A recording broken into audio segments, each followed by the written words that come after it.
Hello everyone and welcome back to our YouTube channel. तो आज के वीडियो में हम हमारे मेमोरी चैप्टर का नेक्स्ट टॉपिक पढ़ने वाले हैं, enhancing the memory. So last video में हमने यही टॉपिक में बात की थी कि कैसे निमोनिक्स के थ्रू हम मेमोरी को एनहांस कर सकते हैं, और आज हम बात करने वाले हैं साइंटिफिक सजेशंस जो कि दिए गए हैं मेमोरी को इम्प्रूव करने के लिए। राइट, तो सबसे पहले जो चीज़ थी, जो टॉपिक है साइंटिफिक सजेशन के अंदर, it is engage in a deep level processing. ये हमने जो मेमोरी के मॉडल्स थे उसमें भी पढ़ा था। क्रेक एंड लॉकार्ट का जो मॉडल था, उन्होंने बताया था कि कैसे डीप लेवल प्रोसेसिंग मदद करती है हमारी मेमोरी को इम्प्रूव करने के लिए। Right, so psychologist Fergus Craik and Robert Lockhart showed that जो प्रोसेसिंग इन्फॉर्मेशन है based on its meaning, that is deep processing. जब आप किसी चीज को प्रॉपरली समझते हो, उसका मतलब समझते हो, उससे मेमोरी अच्छी होती है।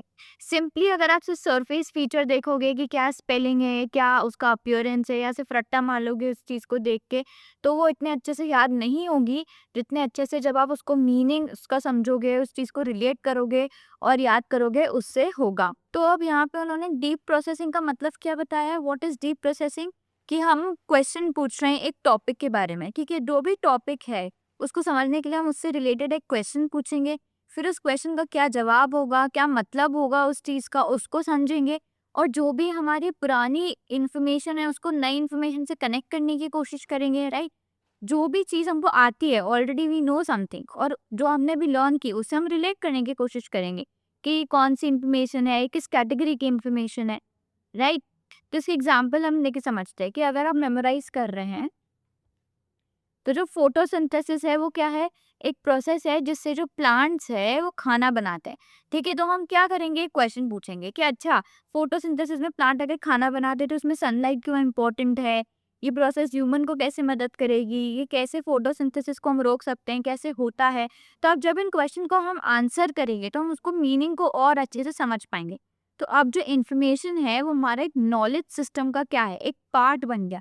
धीरे धीरे हमको जो आता था उसे हमने कनेक्ट करा, हमने क्वेश्चंस के जवाब दिए, और ऐसे हमने चीज़ को डीपली समझने की कोशिश करी।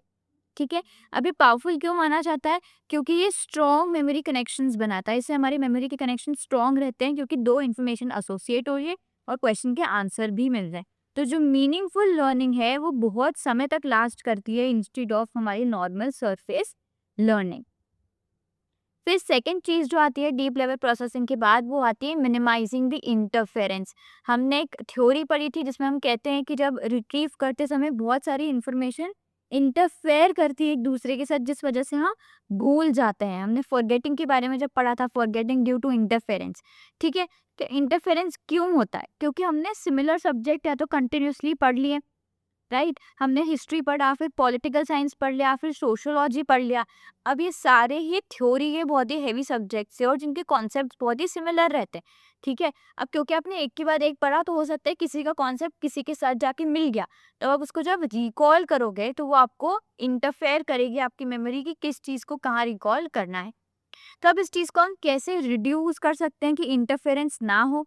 तो सबसे पहले तो हम अनरिलेटेड सब्जेक्ट पढ़े, दो अनरिलेटेड सब्जेक्ट को हम पढ़े, कि अगर एक पूरा थ्योरी पढ़ रहे हैं तो एक प्रैक्टिकल सब्जेक्ट पढ़ने की कोशिश करें उसके साथ, तो वो दोनों के कॉन्सेप्ट मिक्स एंड मैच नहीं होंगे। जैसे कि मैथ्स और हिस्ट्री पढ़ रहे हैं, फिर हम क्या करेंगे, हम एक छोटा सा ब्रेक लेंगे, एक डिस्ट्रीब्यूटेड प्रैक्टिस करेंगे कि अगर 1 घंटा ये पढ़ रहे हैं तो फिर आधे घंटे का ब्रेक है, कंटिन्यूस सिमिलर सब्जेक्ट नहीं पढ़ना है। राइट, हमको एक साथ क्रैम नहीं करना है सब कुछ कि ये भी अभी पढ़ लिया, वो भी अभी पढ़ लिया, ताकि बाद में इंटरफेरेंस होता है। राइट, इंटरफेरेंस हमें अवॉइड करना है, प्रॉपर ब्रेक्स लेने हैं, शेड्यूल बनाना है, और उस हिसाब से वर्क इन करना होता है। ठीक है, इससे क्यों, हम ऐसा क्यों ना करें, क्योंकि जो ब्रेन है वो कंफ्यूज हो जाता है। अगर सिमिलर इन्फॉर्मेशन है तो वो एक दूसरे के साथ ओवरलैप करेगी, और जब ये इन्फॉर्मेशन ओवरलैप करेगी तो हमारा ब्रेन कंफ्यूज हो जाएगा। तो हमें उसे कंफ्यूज नहीं करना है, और इसलिए हमको क्या करना पड़ेगा, प्रॉपर डिस्ट्रीब्यूशन करना पड़ेगा, अलग अलग चीजें याद करनी पड़ेगी, not similar things one by one. अब नेक्स्ट स्टेप क्या है, उन्होंने क्या बताया, give yourself enough retrieval cues. वापस से एक और थ्योरी थी फॉरगेटिंग की। क्या फॉरगेटिंग की थ्योरी थी कि अगर आप प्रॉपर रिट्रीवल क्यू नहीं देते हो तो आप भूल जाते हो। तो रिट्रीवल क्यू क्या होते हैं, हिंट्स होते हैं जो कि हमें मदद करते हैं कि हम इंफॉर्मेशन को याद रखें। ठीक है, अब हमें क्या करना है कि जब भी हम पढ़ रहे हैं, हम क्यों कहते हैं कि कीवर्ड्स मार्क करो, अगर डेफिनेशन पूरी याद नहीं हो रही तो उसके कीवर्ड्स मार्क करके रखो, वो कीवर्ड्स के थ्रू इन्फॉर्मेशन कनेक्ट हो जाएगी। ठीक है, तो हम क्या करेंगे, टॉपिक को हमारे स्पेसिफिक क्यू के साथ में लिंक कर देंगे। राइट, तो इसमें क्या हो रहा है, हमको एक रिट्रीवल क्यू मिल रहा है जब हमारे टॉपिक को एक दूसरी चीज के साथ कनेक्ट कर रहे हैं, कीवर्ड के साथ कनेक्ट कर रहे हैं। राइट, तो अगर हम क्या कर रहे हैं, स्टडी कर रहे हैं कि फ्रेंच रिवॉल्यूशन के कॉजेस क्या थे, तो हम कौन से क्यूज यूज करेंगे कि टैक्स बर्डन, इनइक्वालिटी, लुइस 16, ये क्या है, ये क्यूज है, ये हमने कीवर्ड जैक कर लिया। अब इन कीवर्ड्स के अंदर अंदर की इन्फॉर्मेशन जो है वो हमको जल्दी जल्दी रिकॉल हो जाएगी। तो ये जो क्यूज है वो एक डिटेल्ड आंसर को रिकॉल कराते हैं, इसलिए टीचर्स हमेशा कहते हैं कि अंडरलाइन करना है, कीवर्ड्स को आइडेंटिफाई करना है, ताकि हमको एक रिट्रीवल का क्यू मिले। अब ये भी क्यों हेल्पफुल है, क्योंकि अगर हम क्यूज को याद रखेंगे तो पूरा पैराग्राफ कंपैरेटिवली जल्दी याद आ जाता है। तो क्यू है वो हमारी मेमोरी को एक गाइड, एक रास्ता दिखा देते हैं कि इस तरफ ये आंसर इसमें आएगा। राइट, और फिर आती है PQRST technique. This is one of the best technique जो कि मानी जाती है लर्निंग के लिए कहें या चीज को प्रॉपरली लॉन्ग टर्म मेमोरी में डालने के लिए कहें। तो जो साइकोलॉजिस्ट थे एडवर्ड थॉमस और HA रॉबिन्सन, उन्होंने डेवलप की PQRST टेक्निक। पी का मतलब क्या होता है, प्रीव्यू। तो सबसे पहले तो आपने क्विक ग्लांस दे दिया कि अच्छा ये चैप्टर है, चैप्टर में ये चीजें, ये हेडिंग है, ये सब हेडिंग है, आपने प्रीव्यू कर लिया, क्विक, एकदम क्विकली आपने उसको प्रीव्यू कर लिया, एक रीडिंग में लगा ली कहते हैं। ठीक है, अब रीडिंग के बाद आपको क्या करना है, आपको क्वेश्चंस पूछने, जैसे कि हमने प्रीवियसली पढ़ा था कि आप क्या करोगे, आप क्वेश्चन करोगे कि फोटोसिंथेसिस में सनलाइट क्यों जरूरी है, फोटोसिंथेसिस से प्लांट क्या करता है, फोटोसिंथेसिस इंपॉर्टेंट क्यों है। तो हम ये क्या कर रहे हैं, क्वेश्चन पूछ रहे हैं, एक टॉपिक से रिलेटेड क्वेश्चंस फॉर्म कर लिए, व्हाट, व्हाई, हाउ। फिर हम कर रहे हैं वापस से रीड, हमने क्वेश्चंस पढ़ लिए, अब हमको आंसर्स ढूंढने हैं, वापस से केयरफुली रीड करेंगे चैप्टर को हमारे आंसर्स को निकालने के लिए और आंसर को मार्क करेंगे। फिर हम करेंगे सेल्फ रिसाइटेशन जो कि एस से होता है। अब हम जो हमारी बुक है इसको बंद कर देंगे और फिर हम एक्सप्लेन करेंगे, अपने आप को एक्सप्लेन करना है कि अच्छा मतलब इस चैप्टर में ये चीज़ बताई गई है, फिर ये टॉपिक है, फिर ये टॉपिक है, अपने आप को ही एक्सप्लेन करना है। जैसे टीचर हमें समझाती है वैसे हमें खुद को समझाना है। ठीक है, और फिर लास्ट है टेस्ट। अब हमको चेक करना है कि क्या हमको चीज़ें आ रही है, जो क्वेश्चंस हमने बनाए हैं एक जगह, उनको सोचना है कि अच्छा इसका आंसर ये था, इसका आंसर ये था, क्या हम हमारी नॉलेज को टेस्ट कर रहे हैं कि हमको आ रहा है या नहीं, हमको चैप्टर समझ आया, हमको चीज़ें याद हुई कि नहीं।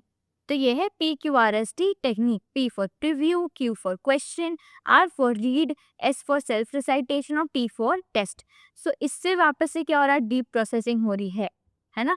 तो PQRST टेक्निक इफेक्टिव क्यों है, क्योंकि लर्निंग को एक एक्टिव पार्ट बनाती है और ये हमारी अंडरस्टैंडिंग को बढ़ाती है, रिटेंशन को भी बढ़ाती है। अब एक इम्पॉर्टेंट चीज हमको याद रखनी है, जैसे इम्पॉर्टेंट नोट ऑफ कॉशन। तो कोई भी सिंगल मेथड अपने आप में ओवरनाइट में मेमोरी को अच्छी नहीं कर ले। क्या आप समझो कि हमने टेक्निक सीखी, आज मैं ये टेक्निक लगाऊंगी तो मेरे को सब याद हो जाएगा इसी से ही, और अब मुझे कुछ करने की जरूरत नहीं, आज ही मेरे को सब याद हो जाएगा। तो ऐसा नहीं होता है। आप टेक्निक सब डेली लाइफ में लगाते हो, उनको इम्प्रूव करते हो, उनसे सीखते हो, तब जाके धीरे धीरे वो आपकी हेल्प करने लगेंगी। ठीक है, तो मेमोरी इंप्रूवमेंट के लिए आपको प्रॉपर अटेंशन देना पड़ेगा अलग अलग फैक्टर को, कि आपकी हेल्थ कैसी है, आपको प्रॉपर स्लीप मिल रही है कि नहीं, आप प्रॉपर खाना खा रहे हो, आप एक्सरसाइज कर रहे हो कि नहीं, आपको इंटरेस्ट है कि नहीं उस सब्जेक्ट में, आपका मोटिवेशन क्या है उस चीज़ को पढ़ने के लिए, आप कितना प्रायर नॉलेज हो सब्जेक्ट का और कितना आप उसको और नॉलेज को इम्प्रूव करना चाह रहे हो, और टास्क का नेचर क्या है। राइट, अलग अलग टास्क जो है उनको डिफरेंट डिफरेंट स्ट्रैटेजी चाहिए रहती है। जैसे किसी को स्पीच चाहिए रहती है, जैसे कि जो मेथड ऑफ लोकाय है। राइट, किसी को वोकैबुलरी चाहिए रहती है, कीवर्ड मेथड। और ये जो थ्योरी सब्जेक्ट्स है उनमें क्या चाहिए रहता है, डीप प्रोसेसिंग चाहिए रहती है, PQRST टेक्निक चाहिए रहती है।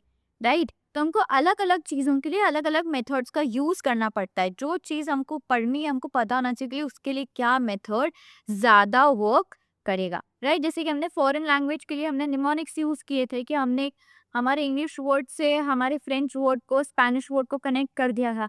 तो कहाँ क्या टेक्निक अप्लाई करनी है, कितने समय तक करनी है, कैसे करनी है, आप उसके लिए कितने मोटिवेटेड हो, ये फैक्टर्स भी आपकी मेमोरी को इन्फ्लुएंस करते हैं। Right, so let us come to the final conclusion कि अगर हमें मेमोरी को इम्प्रूव करना है तो हमें अलग अलग चीज़ें यूज़ करनी पड़ेगी, जैसे कि निमोनिक्स हो सकते हैं, ऑर्गेनाइज टेक्निक हो सकती है, डीप प्रोसेसिंग हो सकती है, रिट्रीवल क्यूज देना, इंटरफेरेंस कम करना और PQRST मेथड। तो मेमोरी इंप्रूवमेंट एक ग्रेजुअल प्रोसेस है जिसको कंसिस्टेंट प्रैक्टिस की ज़रूरत है। स्मार्ट लर्निंग स्ट्रैटेजीज हमारी पढ़ाई को काफ़ी हद तक ईजी बना सकती है।